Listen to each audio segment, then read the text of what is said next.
खुशामदीद दोस्तों, कैसे हैं आप। मैं गुंजन गोयला अक्सर रसोई में आप सभी का एक बार तहे दिल से इस्तकबाल करती हूँ। इस शो के जरिए हम आपको कई तरह के लजीज पकवान बनाना सिखाते हैं। तो चलिए इसी सिलसिले को जारी रखते हुए आज हम बनाते हैं वेजिटेबल कोरमा।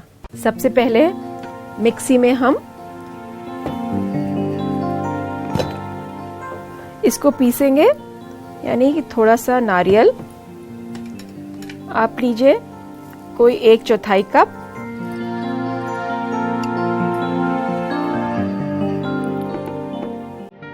प्याज,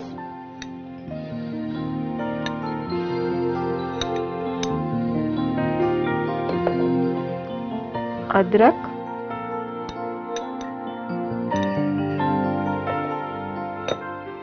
थोड़ी सी हरी मिर्च, थोड़ा सा कटा हुआ हरा धनिया और आधा चम्मच हल्दी। इस सब का हम एक पेस्ट, स्मूथ पेस्ट बनाएंगे।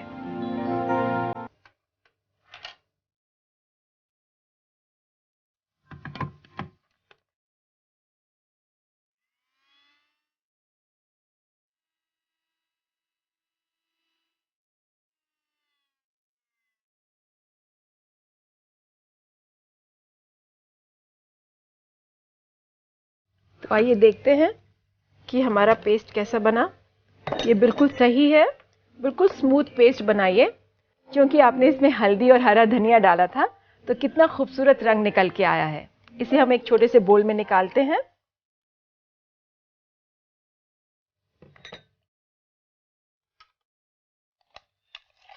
और निकाल के अलग रखेंगे। हमारी करी का बेस यही पेस्ट होगा। चलिए अब बनाते हैं थोड़ा सा गरम मसाला। इसके लिए हम लेंगे दालचीनी, थोड़ी सी लौंग, 4-5 इलायची के दाने और ये सौंफ। हल्की आंच पे हल्का सा ड्राई रोस्टिंग करेंगे और भुनने के बाद इसे हम पीसेंगे। जितनी देर में ये भुनेगा हम भूनते हैं अपना मसाला। इसके लिए हम पैन गरम करते हैं और डालते हैं थोड़ा सा घी या कुकिंग ऑयल।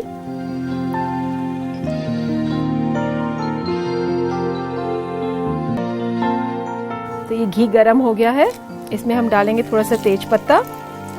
इसको एक बार हल्के से सौते करिए। इसी के साथ हम डाल देंगे हमारा पेस्ट और 1 मिनट हम इसे भूनेंगे।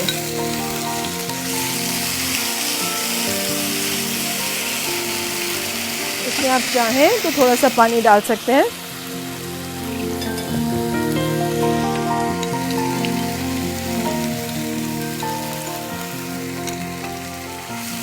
बस 2-3 मिनट के लिए भूनिए इसे। जितनी देर में ये पक रहा है, ये हमारा मसाला ड्राई रोस्ट हो गया है और इसे हम पीसेंगे मिक्सी में। उसके लिए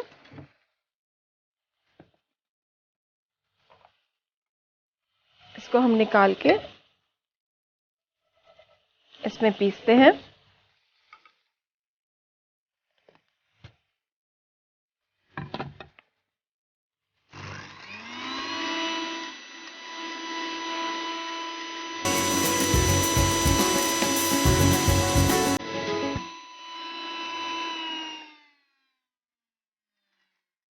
ये मसाला पिस गया है और हम इसे एक प्लेट में या किसी में निकालते हैं।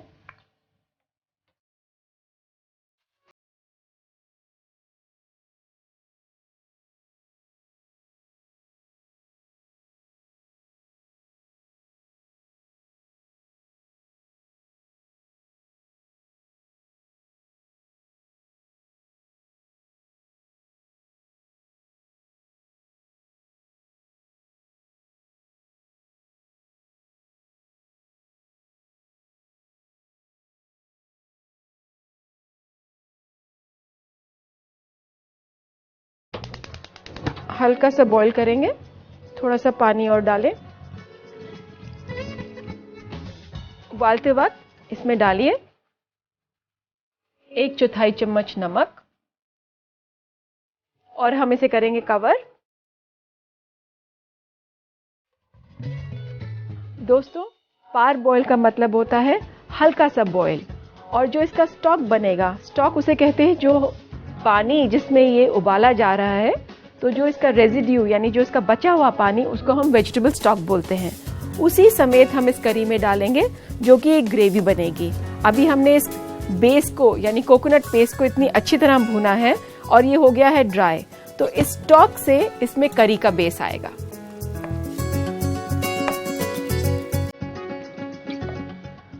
देखते हैं हमारी वेजिटेबल्स रेडी है। इसको मैं करती हूँ बंद। इसको मैं निकाल लेती हूँ एक बोल में।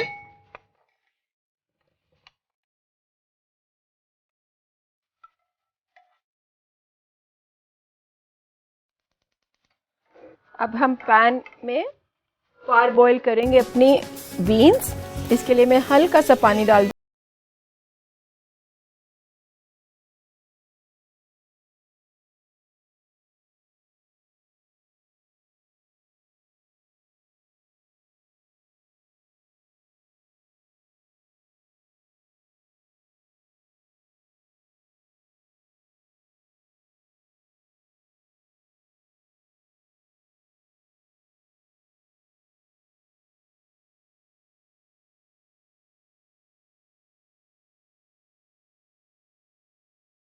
के पानी में बॉईल करेंगे। इन द मीन टाइम हम अपनी ये ग्रेवी तैयार करते हैं। ये हमारा पेस्ट अच्छी तरह भुन गया है। अब हम इसमें डालेंगे चॉप्ड टोमेटोज।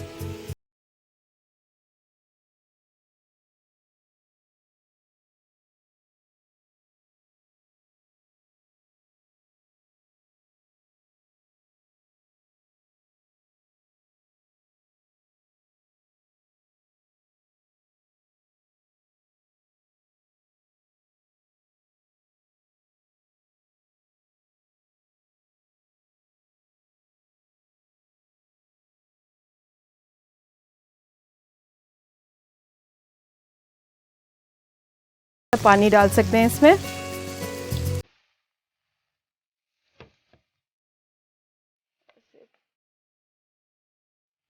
दो 4 मिनट और पकाइए ताकि टमाटर इसमें जब्त हो जाए। दोस्तों, हमारा ये वेजिटेबल ऑलमोस्ट डन है। इसे मैं गैस बंद करती हूँ और इसको निकाल लेती हूँ बाकी वेजिटेबल्स के साथ।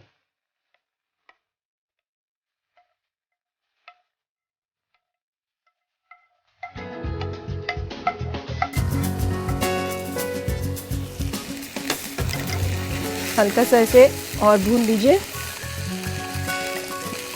हम इसमें डालेंगे नमक हस्बे जायका। मैं इसमें 1.5 चम्मच नमक डाल रही हूँ। आप सोच रहे होंगे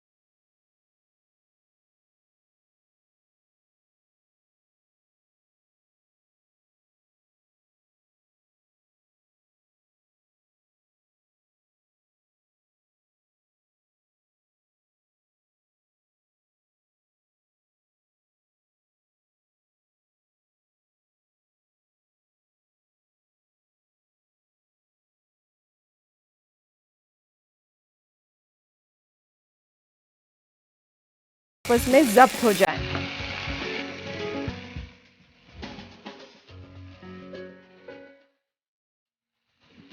तो ये तैयार है वेजिटेबल कूरमा। इसके लिए मैं एक सर्विंग डिश निकालती हूँ।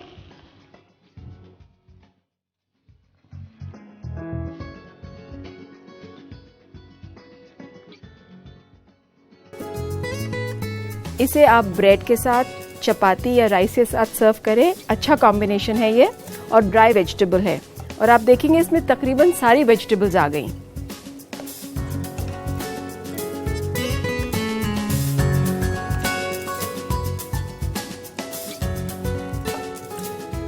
अगर आप गार्निशिंग करना चाहें तो ऊपर से हल्का सा हरा धनिया और थोड़ा सा नारियल।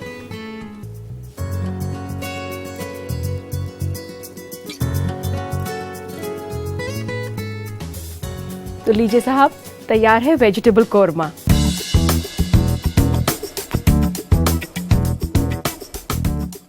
तो आइए डालते हैं एक नजर आज की बनाई हुई डिश के रिकैप पर।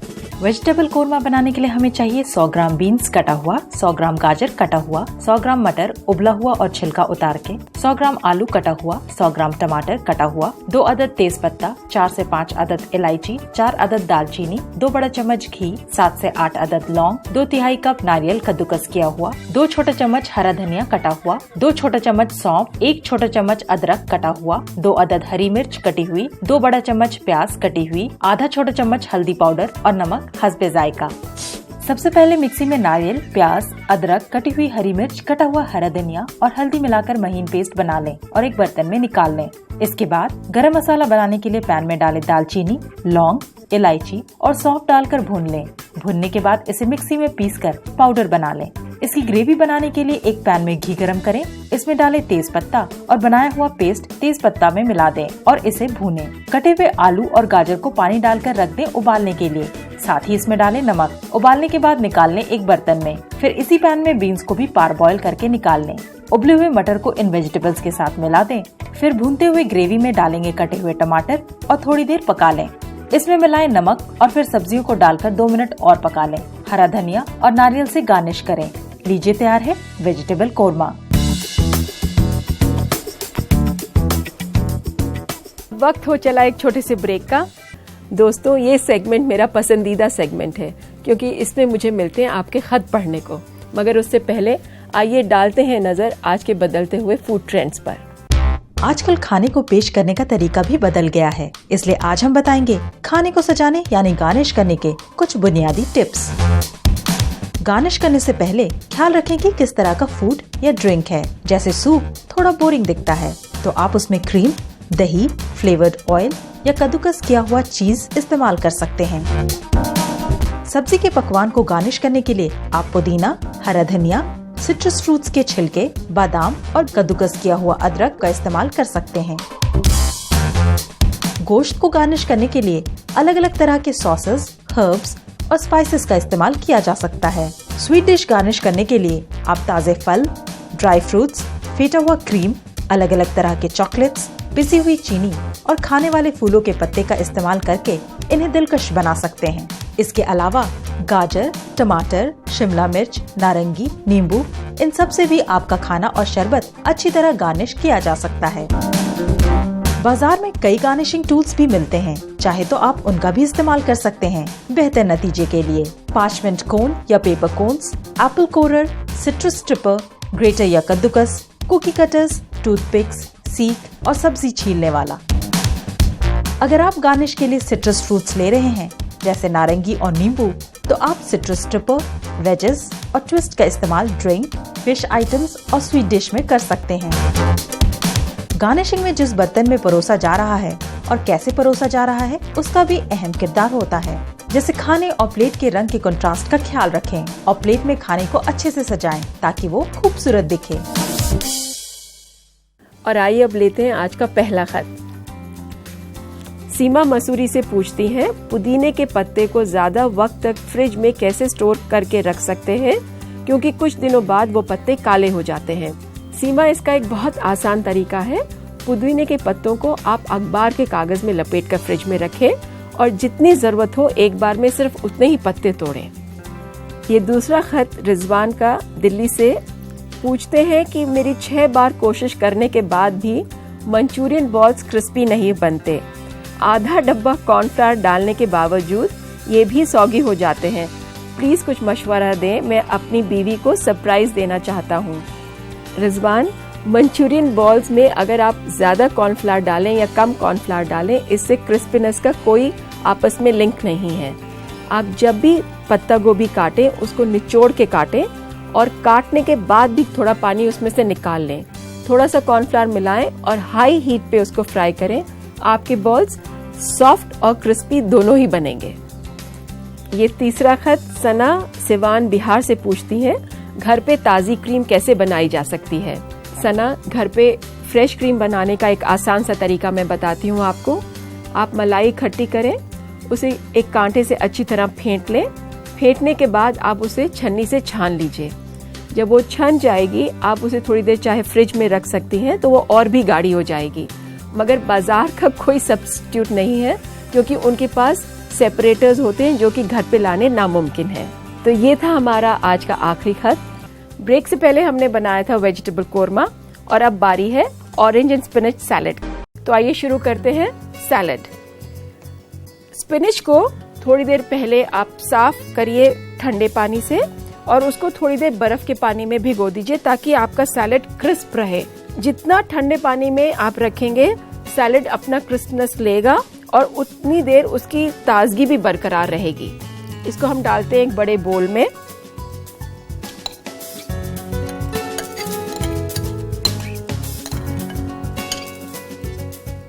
इसी में डालते हैं हम कुछ नारंगी,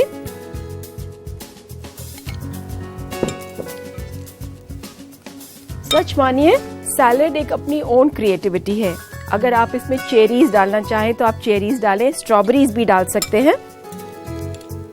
हल्के हाथ से मिला के देखें कि क्या प्रोपोर्शन चाहते हैं आप। तो आइए तैयार करते हैं इसका ड्रेसिंग। इसके लिए हमें चाहिए होगा 3 से 4 चम्मच ऑलिव ऑयल,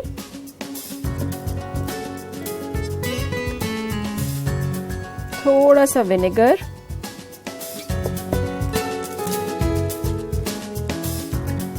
दो 3 चम्मच सोया सॉस,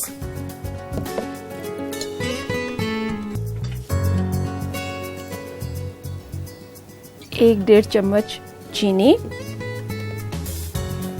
आधा चम्मच के करीब काली मिर्च पिसी हुई, नमक हस्बे जायका, मैं इसमें आधा चम्मच पौना चम्मच के करीब ले रही हूँ और इसको अब मिला लीजिए अच्छी तरह। आप चाहें तो इसे मिक्सी में भी मिला सकती हैं। आप चाहें तो आप इसमें मॉल्ट विनेगर यूज कर सकते हैं। आप इसमें कुछ हर्ब्स डालना चाहें तो आप हर्ब्स भी डालें। और इसमें अब डालती हूँ सैलेड में, हल्के हाथ से मिलाएं इसे। दोस्तों जैसा देख रहे हैं आप, ये गार्निशिंग और ड्रेसिंग डालने के बाद सैलेड थोड़ा सा मुरझा जाता है। तो इसका बेस्ट यूसेज यही है कि आप जैसे बनाएं आप फौरन कंज्यूम करें। इसमें क्रंच लाने के लिए मैंने ये बादाम रोस्ट किए हुए हैं, इसको मैं 2 टुकड़ों में तोड़ के इस तरह डाल रही हूँ। आप चाहें तो फाइन जूलियंस भी काट सकते हैं। क्योंकि मुझे मोटा बादाम पसंद है इसलिए मैं इसे हाथ से तोड़ रही हूँ। इसको मिलाएं। अगर आपके यहाँ मेहमान आ जाएं और आपके पास कोई नई डिश ना हो परोसने के लिए, तो you can try this new dish. Let me serve it in a बोल।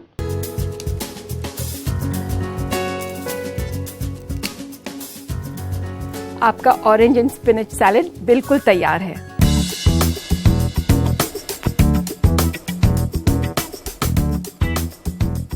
जो दोस्त इस रेसिपी को बनाने का तरीका एक बार फिर से देखना चाहते हैं, उनके लिए एक छोटा सा रिकैप। पालक और नारंगी का सलाद बनाने के लिए हमें चाहिए 200 ग्राम पालक कटा हुआ और 2 अदद नारंगी। ड्रेसिंग के लिए हमें चाहिए 3 से 4 छोटा चम्मच ऑलिव ऑयल, 1 छोटा चम्मच सिरका, 2 से 3 छोटा चम्मच सोया सॉस, आधा छोटा चम्मच काली मिर्च पाउडर और 1.5 छोटा चम्मच चीनी। टॉपिंग के लिए 4 अदद भुना हुआ बादाम।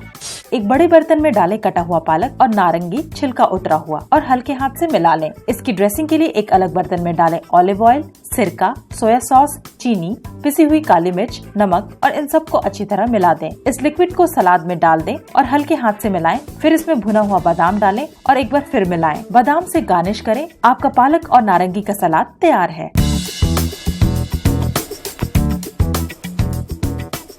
उम्मीद है आपने नोट कर लिया होगा। इसी के साथ वक्त हो चला है आपसे इजाजत लेने का। फिर मुलाकात होगी कुछ नई रेसिपीज के साथ प्रोग्राम अक्से रसोई में। खुदा हाफिज।